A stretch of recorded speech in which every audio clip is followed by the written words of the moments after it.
Hello friends, this is Arpit Dubey. Welcome to our channel. तो friends, आज की वीडियो में हम एनवायरमेंटल स्टडीज़ एजुकेशन जो हमारा डीएलएड फर्स्ट ईयर का क्वेश्चन पेपर है उसको हम डिस्कस करेंगे।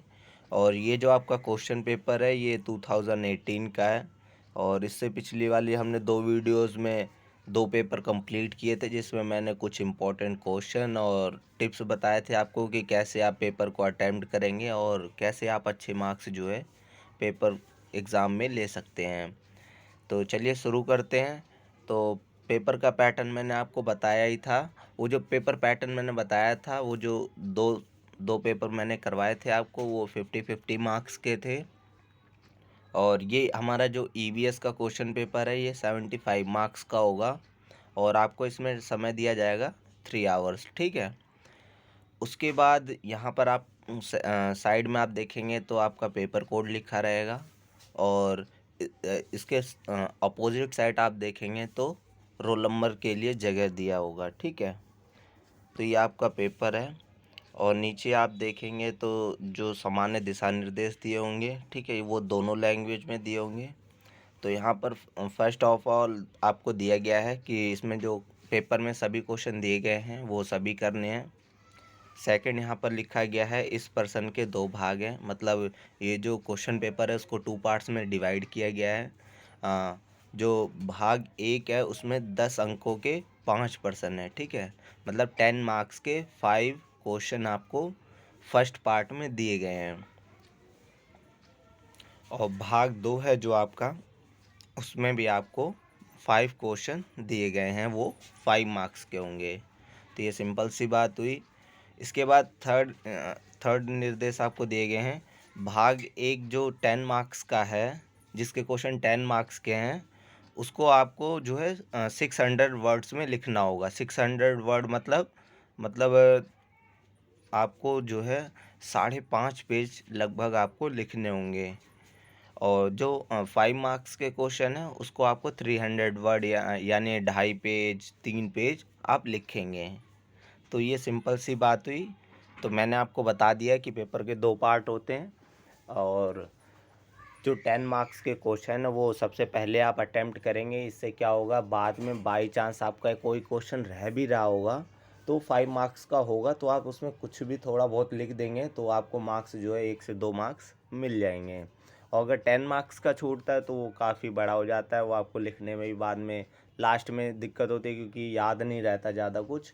तो इसीलिए आप सबसे पहले जो है 10 मार्क्स के क्वेश्चन अटेम्प्ट करेंगे, 5 के 5 हो, ठीक है। वो जो 5 क्वेश्चन होंगे वो भी ऑप्शनल में होंगे, ऐसा नहीं है कि बस 5 क्वेश्चन आपको मिल जाएंगे। तो ये अच्छी बात रहेगी आप लोगों के लिए। तो ये पार्ट 1 है जिसमें 10 मार्क्स का क्वेश्चन है। और मैं आपको बताता भी चलूँगा साथ साथ कि कौन कौन से इम्पोर्टेंट क्वेश्चन है और किस पे आपको ज़्यादा ध्यान देने की ज़रूरत है इस साल। तो ये आपका फर्स्ट क्वेश्चन जो दिया गया है, पर्यावरण अध्ययन को परिभाषित कीजिए। राष्ट्रीय पाठ्यचर्या ढांचा 2005 के संदर्भ में पर्यावरण अध्ययन के प्राथमिक स्तर पर किन्हीं 4 उद्देश्यों का वर्णन कीजिए। तो ये दो दो टाइप से क्वेश्चन यहाँ पर पूछा गया है। तो सबसे पहले आप एक्सप्लेन करेंगे पर्यावरण अध्ययन का अर्थ क्या होता है और पर्यावरण अध्ययन की परिभाषा। ये दो चीज़ें आप जो है एक पेज पे लिखेंगे, एक साइड सिंगल साइड वाले पेज पे, ठीक है।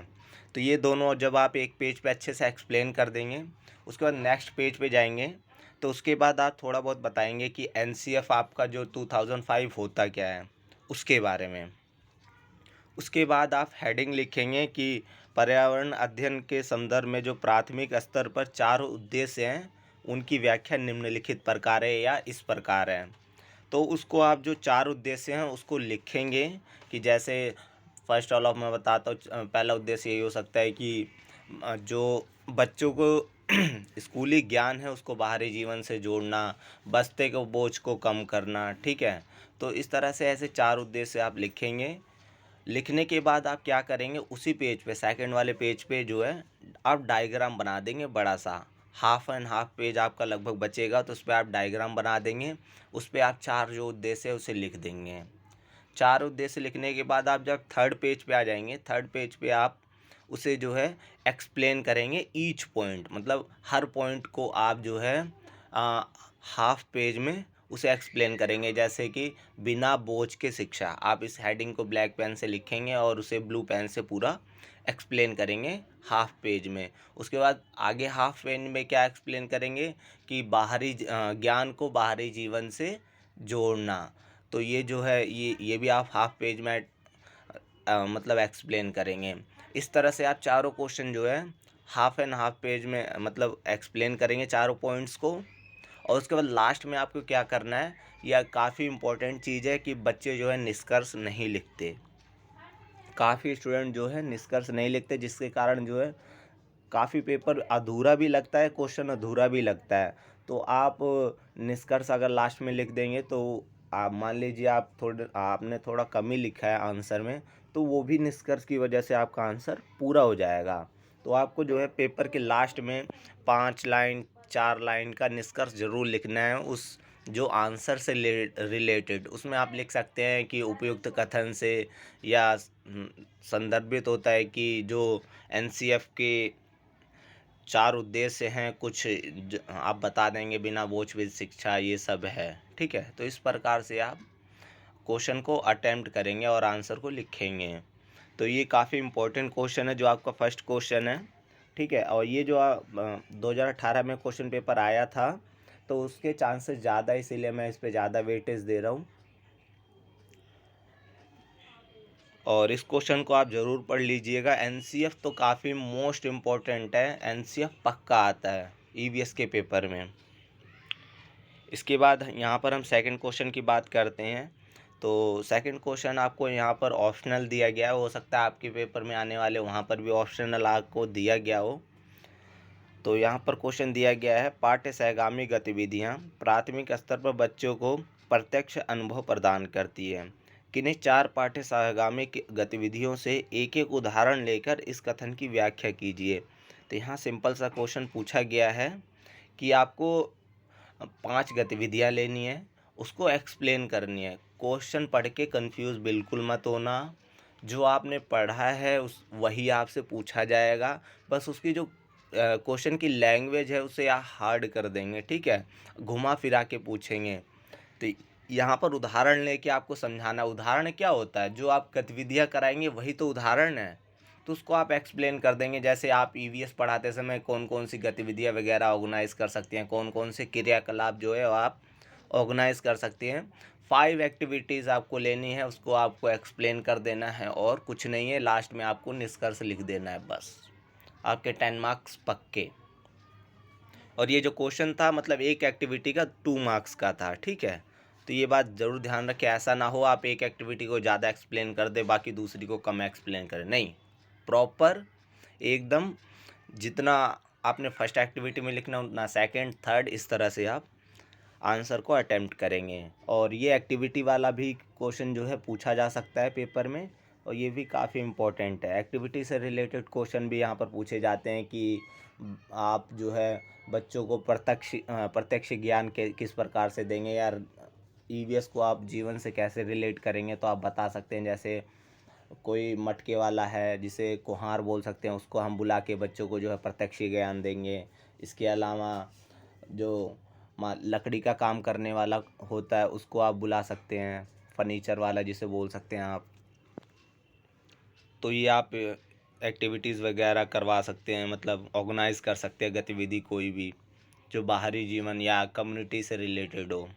इसके बाद ऑप्शनल इसमें दिया गया है, क्रियाकलाप ही देंगे। ऑप्शनल में भी जो क्वेश्चन आता है वो भी ऊपर वाले क्वेश्चन से रिलेटेड ही होता है। तो यहाँ पर पूछा गया है पिकनिक भ्रमण, जिसे पिकनिक को भ्रमण कहते हैं, और द्वार शहरी क्रियाएं मतलब आउटडोर एक्टिविटीज़ जो होती है, जो बाहर ही हम बच्चों को ले जाते हैं और एक्टिविटीज़ वगैरह करवाते हैं, तो पर्यावरण को समझने का एक अवसर प्रदान करती है। ठीक है, बच्चे जो हैं इससे क्या होते हैं, सीखते हैं। 5 सार्थक उदाहरणों द्वारा पुष्टि कीजिए। देखा, मैंने कहा था ना आपसे, जो ऊपर वाला क्वेश्चन है उसी से रिलेटेड है।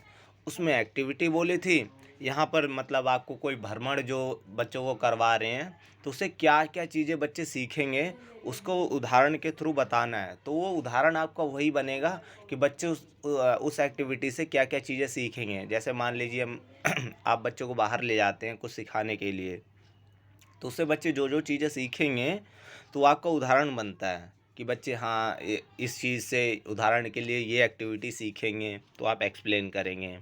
ठीक है, तो यहाँ पर 5 सार्थक उदाहरण पूछे गए हैं और ये जो दोनों चीज़ें हैं मतलब इन दोनों के संदर्भ में बताना है, पिकनिक और आउटडोर एक्टिविटीज़ के रिलेटेड। ठीक है, तो ये भी अच्छा क्वेश्चन था। इसके बाद नेक्स्ट यहाँ पर थर्ड क्वेश्चन है, सामान्य कक्षा व समावेशी कक्षा के लिए पाठ्य योजना जब आप तैयार करते हैं तो उसमें डिफरेंस क्या होता है सामान्य कक्षा और जो समावेशी में बच्चों को जो है सुविधाओं के साथ जो है हम उनके अकॉर्डिंग जो है लेसन प्लान तैयार करते हैं, जिसमें उनके उनके लिए भी जो चीज़ें होती हैं, जो सहायक सामग्री होती है वो भी इंक्लूड किया जाता है। तो इस तरह से जो है आप डिफरेंस को लिखेंगे। इसके अलावा जो लेसन प्लान है वो सभी सब्जेक्ट, यानी आप लगा लीजिए कि चाइल्ड डेवलपमेंट को छोड़ के सभी सब्जेक्ट में आपको लेसन प्लान पूछ सकते हैं। सभी सब्जेक्ट में लेसन प्लान हो गया, एनसीएफ हो गया, इसके अलावा आपका जो सतत एवं सीसी जो होता है आपका सतत एवं व्यापक मूल्यांकन, ये तीनों क्वेश्चन जो है 9 सब्जेक्ट में आपके पूछे जा सकते हैं। ठीक है, तो ये काफ़ी इंपॉर्टेंट टॉपिक मैं आपको बता रहा हूँ। ये तीनों इंपॉर्टेंट टॉपिक आप पढ़ लेना, अच्छे से प्रिपेयर कर लेना। ठीक है, और ये जो क्वेश्चन था वो आपका 4 मार्क्स अलग थे इसके और 6 मार्क्स जो आपके लेसन प्लान के बनाने के लिए आपको मिलते हैं इसमें। तो लेसन प्लान आप ज़रूर तैयार कर लीजिएगा ईवीएस पर। आप अगर 5th क्लास का लेसन प्लान आप तैयार करते हैं पेपर के लिए, तो इससे आपको फ़ायदा क्या होगा कि मान लीजिए 4th क्लास के लिए पूछ लिया गया तो उसका पेपर में आप लेवल डाउन कर सकते हैं। लेकिन बाई चांस आप 3rd के लिए आप प्रिपेयर कर रहे हैं तो उसको 5th लेवल तक ले जाना काफ़ी मुश्किल हो जाता है। ठीक है, तो ये काम मत करना, 5th क्लास का आप कर लेना ईवीएस का लेसन प्लान। उससे क्या होगा, आप उसे कम कर सकते हो ईजिली। ठीक है, इसके बाद ऑप्शनल में पूछा गया है पर्यावरण अध्ययन शैक्षिक शिक्षण में एकीकृत और समेकित उपागमों में अंतर बताइए। तो मतलब जो इंटीग्रेटेड अप्रोच होती है आपकी और इंक्लूसिव अप्रोच होती है उसमें क्या डिफरेंस है वो बताना है। तो ये भी काफ़ी इंपॉर्टेंट है, समावेशी कक्षा से रिलेटेड क्वेश्चन भी आता है। तो यहाँ पर आपको 2 क्वेश्चन समावेशी कक्षा से रिलेटेड आपको देखने को मिल गए हैं। और यहाँ पर आगे पूछा गया है प्राथमिक कक्षाओं के लिए कौन सा उपागम अधिक प्रभावशाली है तथा क्यों, 3 उचित उदाहरणों द्वारा स्पष्ट कीजिए। तो आप कौन कौन सी अप्रोचेस यूज़ करेंगे प्राइमरी लेवल पे टीचिंग करने के लिए, तो आप उसे तीन अप्रोचेस को आप बताएंगे और उदाहरण आप उससे रिलेट करके कोई भी आप लिख देंगे। तो ये अप्रोच से रिलेटेड एक क्वेश्चन यहाँ पर आया हुआ है और ये दोनों क्वेश्चन लगभग सेम ही हैं। ठीक है, तो इसमें समावेशी कक्षा सामान्य कक्षा में डिफरेंस पूछा गया, पाठ्य योजना बनाने के लिए कहा गया, इसमें अप्रोचेस की बात की गई है। लेकिन मेनली इसमें इस क्वेश्चन का उद्देश्य यही था कि आपको बताना है कि टीचिंग आप कैसे करेंगे प्राइमरी लेवल पर। ठीक है, ये तो आपको 2 क्वेश्चन यहाँ पर देखने को मिले जो ऑप्शनल में आए हैं अब तक। इसके अलावा 4th क्वेश्चन की बात की जाए तो पर्यावरण अध्ययन शिक्षण में बच्चे का समुदाय या स्थानीय पर्यावरण की प्राथमिक संदर्भ होना चाहिए। तो यहाँ पर देखिए जो मैं आपको पहले से ही बता रहा था कि कम्युनिटी का रोल बहुत ज़्यादा होता है ईवीएस में बच्चों को कुछ भी सिखाने के लिए। तो यहाँ पर बताया गया कक्षा 3 या कक्षा 5 की पर्यावरण अध्ययन की पाठ्य पुस्तकों से एक एक उदाहरण लेके उपयुक्त कथन की चर्चा कीजिए। आप क्लास 3rd to 5th में कोई सा भी टॉपिक उठा लीजिए जिसमें ऐसा एक आधा कोई टॉपिक ज़रूर मिल जाएगा जिसमें प्लम्बर जो होता है उसकी चर्चा की गई होगी या मिट्टी से मनके बनाने उसकी चर्चा की गई होगी, उसको आपको यहाँ पर लिख देना है। बस इजी क्वेश्चन है बहुत ज़्यादा। ठीक है, तो उसे आप लिख देंगे। पेपर में क्वेश्चन बिल्कुल नहीं छोड़ना, एक बात ध्यान रखना, पेपर में अगर क्वेश्चन आप छोड़ोगे तो आपको कोई मार्क्स देने नहीं आएगा, भले ही आप थोड़ा लिखो ज़रूर।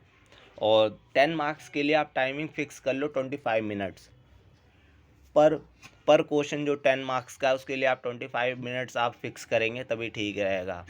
काफ़ी टीचर्स बताते हैं मतलब आप 15 मिनट्स करिए, ऐसा नहीं होता। कितनी भी आप स्पीड तेज कर लेंगे पेपर में जब आप बैठेंगे ना तो आपको पता लग जाएगा कि कितनी देर में पेपर हो रहा है। आप देख लेना 30 मिनट्स फर्स्ट क्वेश्चन में ज़रूर जाएगा आपका, जब आप फर्स्ट पेपर देंगे।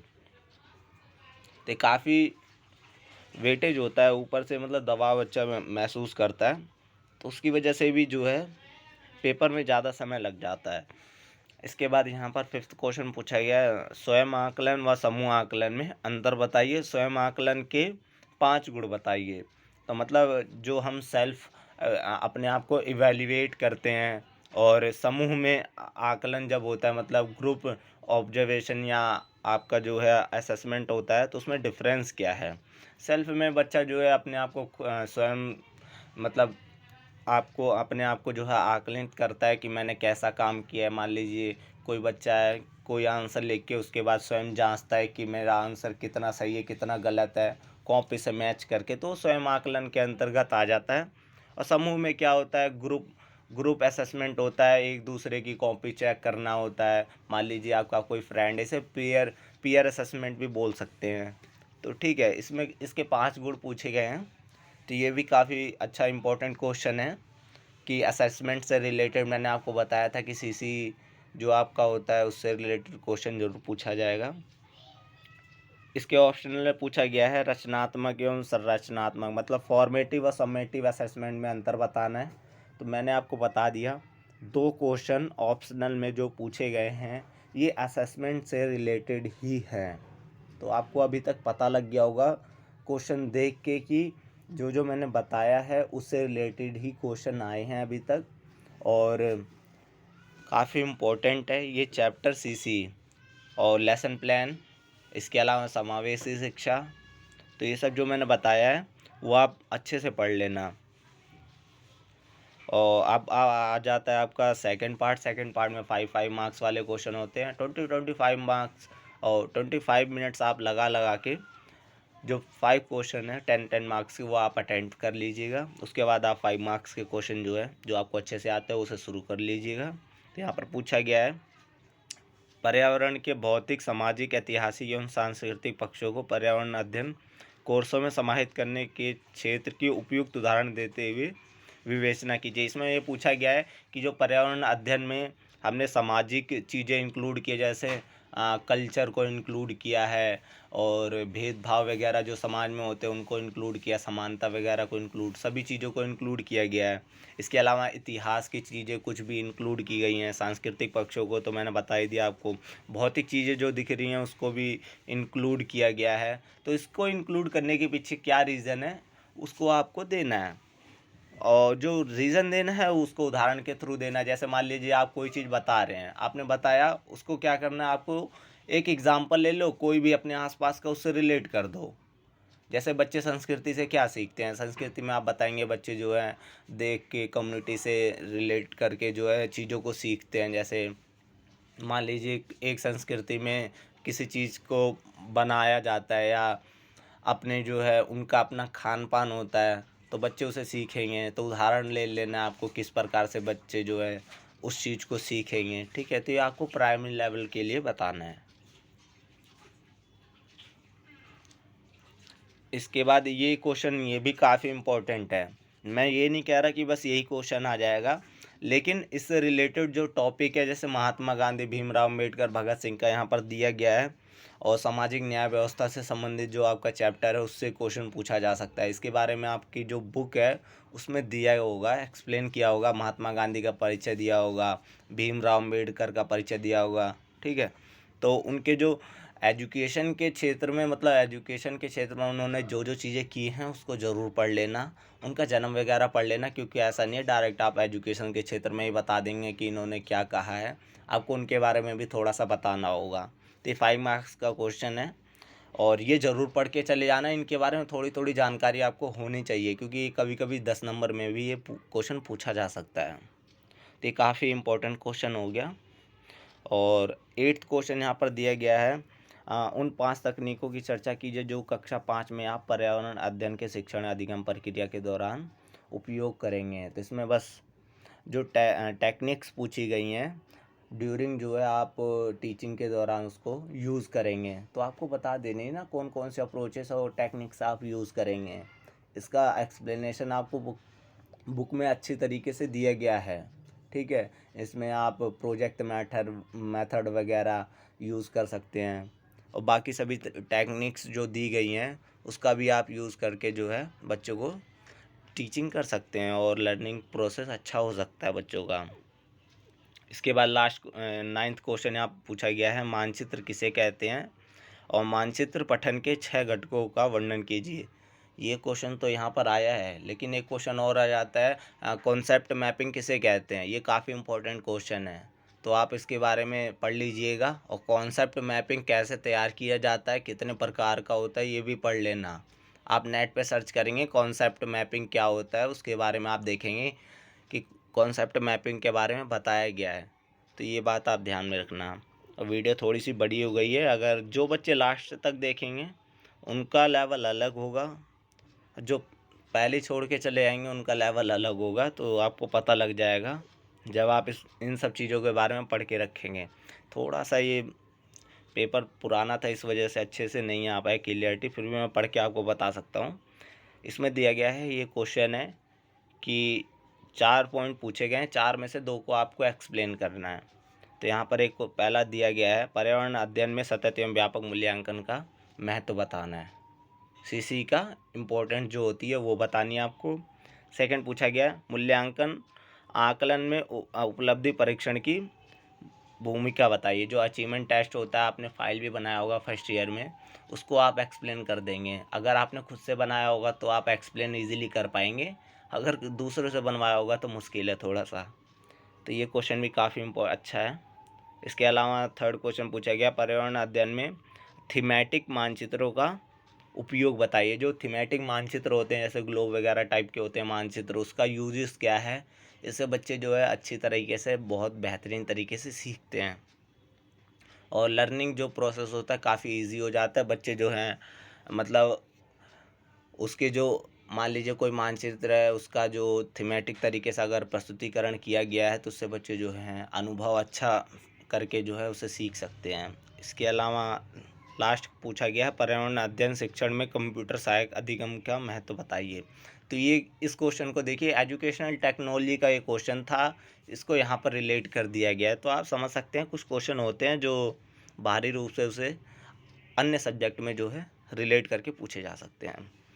तो फ्रेंड्स, इसी के साथ हमारी वीडियो ख़त्म होती हुई, उम्मीद करता हूँ आप इन जो जो मैंने क्वेश्चन बताए हैं उसके आप अच्छे से तैयारी कर लेंगे। तो फ्रेंड्स, इसी के साथ वीडियो ख़त्म होती हुई, अगर आपको वीडियो पसंद आई है तो लाइक शेयर ज़रूर करें। तो मिलते हैं अपनी नेक्स्ट वीडियो में। Thank you.